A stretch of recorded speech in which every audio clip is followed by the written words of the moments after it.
کیا ڈالر کا نام سنتے ہی کیا آپ کے آنکھوں میں چمک آ جاتی ہے اور آپ بڑے خواب دیکھنے لگتے ہیں؟ تو آپ 100% صحیح ہیں۔ کیا آپ dollar domination and D dollarisation کے بارے میں جانتے ہیں؟ چلے آئے ہم بتاتے ہیں۔ U S currency education program کے مطابق امریکہ میں کاغذی کرنسی کی ابتدا 1690 میں ہوئی تھی، جب میساچوسٹس بے میں فوجی اخراجات کے لیے کرنسی نوٹس جاری کیے گئے تھے۔ یہ وہ دور تھا جب امریکہ برطانیہ کی نو آبادیت میں شامل تھا۔ امریکہ کے اعلان آزادی سے 9 دن قبل 1776 میں $2 کا نوٹ جاری کیا گیا اور 1785 میں امریکی ڈالر کے لیے اسپینش امریکن پیسوں کی علامت کو ڈالر کی علامت کے طور پر اختیار کر لیا گیا۔ امریکہ نے 1913 میں اپنا مرکزی بینک فیڈرل ریزرو قائم کیا اور مرکزی سطح پر کرنسی کی چھپائی کا آغاز ہوا۔ مورخین کے مطابق یہ وہ دور ہے جب امریکہ میں تیزی سے صنعتیں قائم ہو رہی تھی اور شہری آبادی میں بھی اضافہ ہو رہا تھا۔ پہلی عالمی جنگ اور دوسری عالمی جنگ میں امریکہ نے اتحادی ممالک کو سب سے زیادہ قرضہ دیا اور دنیا میں موجود سونے کے بڑے ذخائر امریکہ کے پاس منتقل ہو گئے۔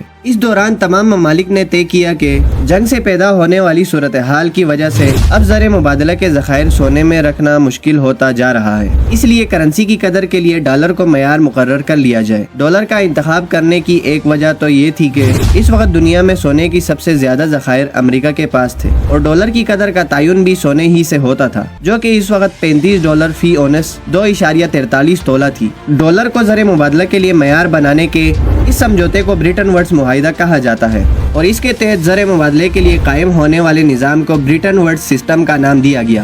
اس معاہدے کے بعد عالمی مالیاتی ادارے IMF اور عالمی بینک بھی قائم کیے گئے۔ اس طرح ڈالر ریزرو کرنسی بن گیا، جس کی بنیاد پر مختلف اشیاء صرف سونے اور تیل وغیرہ کی قیمتوں کا تعین بھی کیا جاتا ہے، کیونکہ ان کی خریداری کے لیے بھی جو زر مبادلہ درکار ہوتا ہے وہ اسی ریزرو کرنسی یعنی ڈالر میں ادا کیا جاتا ہے۔ اس لیے کسی بھی ملک میں ڈالر کی قدر میں اضافہ یا کمی وہاں کے معاشی حالات سے براہ راست تعلق رکھتی ہے۔ اسی وجہ سے ڈالر کو عالمی نظام معیشت میں ایک مرکزی حیثیت حاصل ہو چکی ہے۔ اگر آپ کو یہ ویڈیو انفارمیٹیو لگی ہو تو ہمارے چینل کو سبسکرائب کریں، ہمیں لائک اور شیئر کریں۔